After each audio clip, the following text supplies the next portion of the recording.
What's going on, guys? My name is Wade with TechDaily. So this is last year's Samsung Galaxy A53. Really great phone, super popular phone too. And if you have one, you're probably wondering if you should upgrade to this, the new A54. Well, the short answer is yeah, probably. I think this new A54 has enough new stuff to justify jumping up to it. And unlike the $1,000 flagship phones, these A-series devices are much more affordable, which makes upgrading every year or so a little easier if you want to. However, depending on what you use your phone for and what you personally value, you may not necessarily see much of a reason to upgrade. So in this video, I'm going to go over the important stuff that's changed on the new A54, in what ways that stuff is better, if that really matters. I'll also give you my thoughts on the A53 now that it's a year old, and hopefully this helps you decide if it is in fact time for a new smartphone. So first things first, let's actually talk about price. Last year, the A53 launched for $449. This year, the new A54 is also $449, direct from Samsung and all the major carriers. So no price increase, thankfully. And in fact, if you're looking for a deal and don't want to mess with the carriers, Amazon has the new A54 unlocked for any network for 17% off already right now, $375. So definitely jump on that ASAP because that's a really great price for this phone. It's barely been out, not even 2 months. I'll leave a link to that down in the video description if you're interested, and I'll also toss a link to the discounted A53 as well. All in all, like I mentioned, these prices are way more tolerable, and a phone being basically under $400 nowadays when you factor in the Amazon deal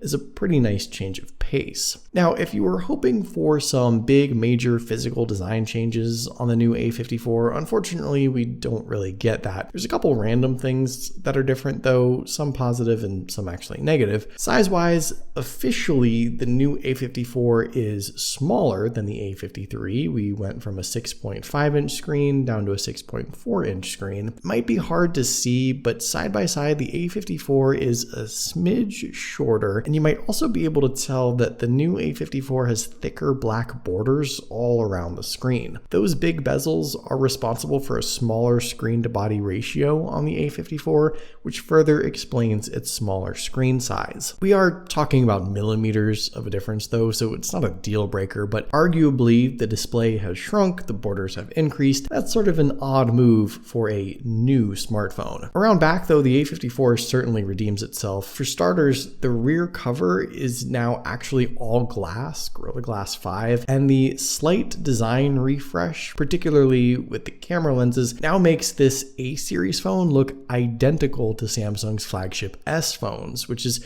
just wild. There was nothing wrong with the look of the A53 at all, it just was a matte plastic build with a less modern design that differentiated itself as an A-series device. The new A54 now is visually no different from Samsung's $800 or $900 flagship. Samsung also ditched the polished frame for a color-matching matte metal-like finish. This doesn't matter to me either way. Both phones retain the same IP67 water and dust resistance rating, and in the hand, if you ignore the minor millimeters of size difference, they both feel pretty much the same. The A54 is a tiny bit heavier with its new premium build, but besides that, they're flat phones with flat sides, they're big, they're tall, and if you're used to the A53 or any other 6.5 inch or larger Android device, the new A54 will feel all the same. Taking a quick look around at everything else, nothing on the left side of either phone. On the right, identical volume and power buttons. The dual SIM and SD card tray is at the top of the A54 now.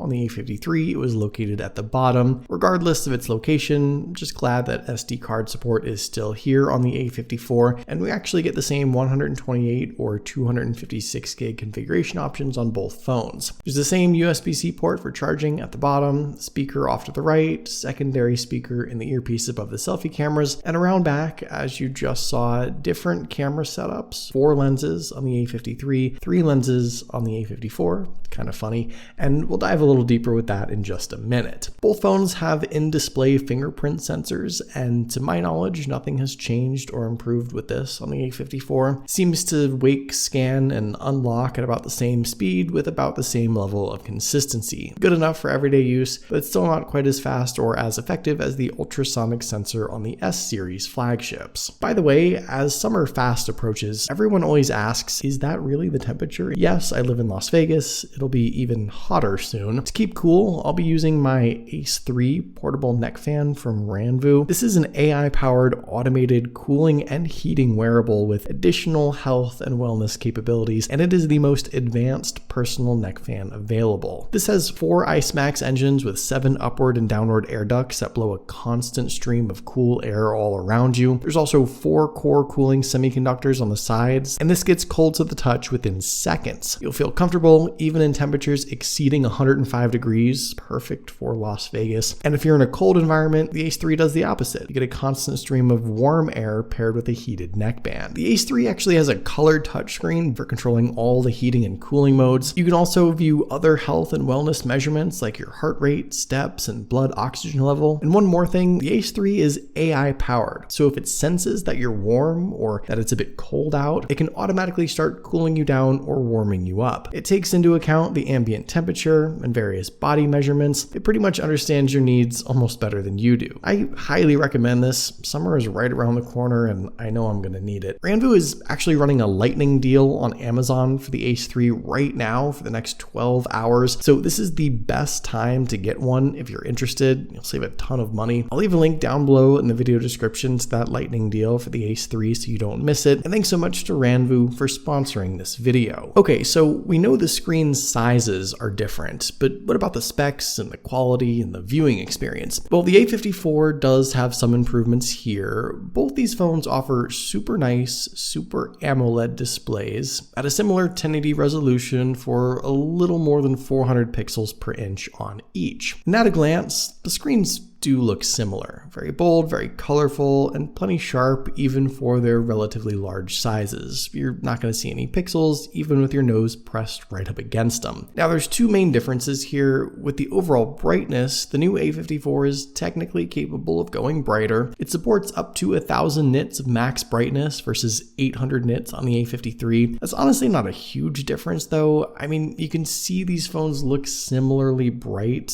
There's still a decent amount of glare. And even outside with the auto brightness enabled and the max brightness cranked all the way up, I didn't feel like the A54 was so significantly brighter, just marginally. Any flagship phone is going to be at least 200 to 400 nits brighter than these phones. The second difference is how Samsung describes the 120 Hz high refresh rate mode on each phone. The A54 explicitly says it's an adaptive refresh rate, while the A53 does not. So in theory, the A54 will constantly transition from a low to a high refresh rate depending on what's on screen, the battery saving mode, the performance, and other factors. That also means, in my own personal experience, the A54 is consistently smoother, especially when you start to push the phone harder. It may drop the refresh rate lower under load, but it looks smoother, rather than being a little clunky and choppy like the A53 can be at times, constantly trying to stay at 120 Hz, which you'll see more in just a second with the performance test. Aside from the brightness and the refresh rates though, the general viewing experience with these two phones is very similar. You can see that while the white balance may be a little off, the color and contrast is nearly identical. So if you're not picky about the displays, I don't consider this a major update, but for some folks, a better screen is always a nice upgrade. As far as the out loud listening experience is concerned, I seriously don't think Samsung has changed the speaker setup inside any of their phones for years now. These two A series phones sound the same to me, the same as they've always sounded, and here's a sample from each so you can hear that for yourself.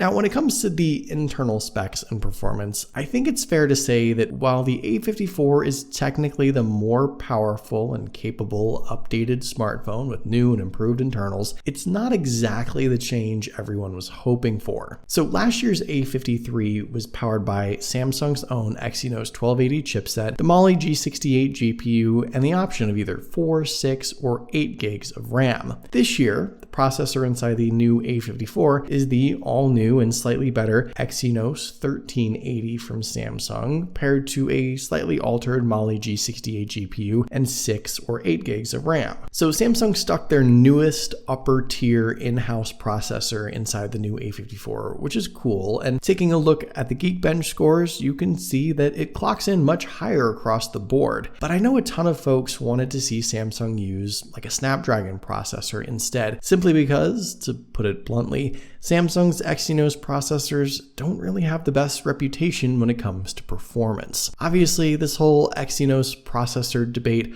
really boils down to what all you do with your phone. Is the new A54 going to be faster with everyday tasks? Yes. Can it launch and load things a fraction of a second quicker? Sure. Does that make a difference? Not really. It's not until you start loading up some really graphics-heavy games like Diablo, for example, where you start to see the A54 shine. It'll load a game like that up a number of seconds faster than the A53 with every loading screen, basically, which again is great. Significant and noticeable improvements are always a good thing, especially nowadays, where the difference is often barely noticeable. But still, I recognize that a number of people who might have seriously considered the new A54 will likely pass on it because of the Exynos processor inside, whether it's because of a bad prior experience with a different Exynos powered phone, or just the reputation in general. On the bright side, Samsung has put as much emphasis on software updates and support on these A-series phones as they do with their flagships now, so you can expect 4 major Android updates and 5 years of security patches, which is great. These phones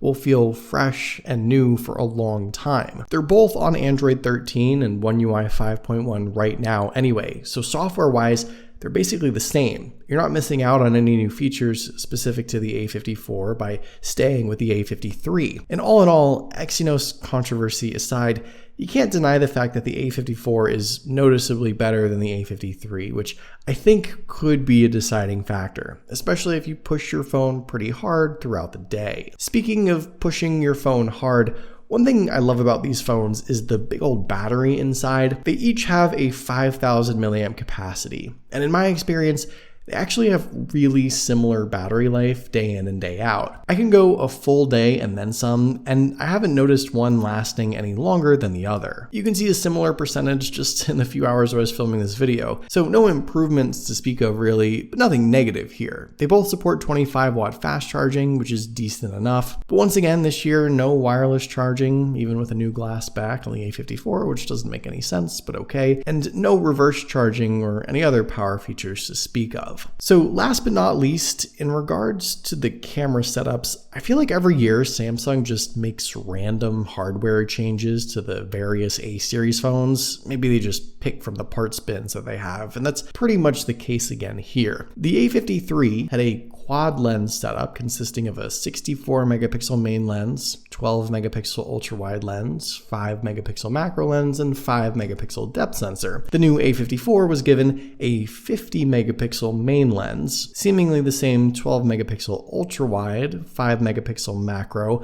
but no depth sensor. What the depth sensor did for portrait pics and everything else was likely replaced by the more powerful processor and software. The selfie cameras appear to be the same on both phones, 32 megapixel shooters, and inside the camera app, you'll see essentially identical shooting modes and capabilities across the board. The only real differences here are the different high megapixel modes, 50 megapixels versus 64, and it looks like the A54 offers video stabilization in 4K while the A53 does not. But besides that, literally everything else functionally seems to be the same. When it comes to the actual results, honestly, this is one of those things where part, I think it's like subjective more than anything else. To me, the A54 is an improvement with better, more accurate colors, a lot more dynamic range, and more capability with low light and less than ideal shooting conditions. And when you look super close, the A54 does seem to capture just a little more detail, but it's not so significant that it feels like a flagship versus a budget phone, for example. In fact, the A54 arguably still shoots like a mid-tier A-series device. It'll be great for 90% of people, but if you want a flagship camera, you'll need a flagship phone. I think Samsung still keeps these A-series phones a few steps down from their flagships with the camera setups, which makes sense. So while there are general, changes, subjective improvements more or less with the camera capabilities on the A54, it's not a huge overall difference. So what do you really get with the new A54? Well, a more premium build that now looks identical to a $900 S-series phone, slightly brighter display, more powerful processor, marginally improved camera. It's more of an upgrade than years past, I'll say that at least. And the most important thing in my mind is the fact that the A54 is technically $450, but you can get it even cheaper than that. So it's half or maybe a third the price of your average flagship phone. That means it should be a bit more accessible for most people to opt for an upgrade if they want it. I think it's worth it, but what do you guys think? Is the A54 enough of a change? Let me know in the comments down below. I'd love to hear your thoughts, of course. Hopefully you guys did enjoy this video though. Be sure to follow TechDaily on Twitter and subscribe to the TechDaily YouTube channel if you haven't already. And I'll see you guys later.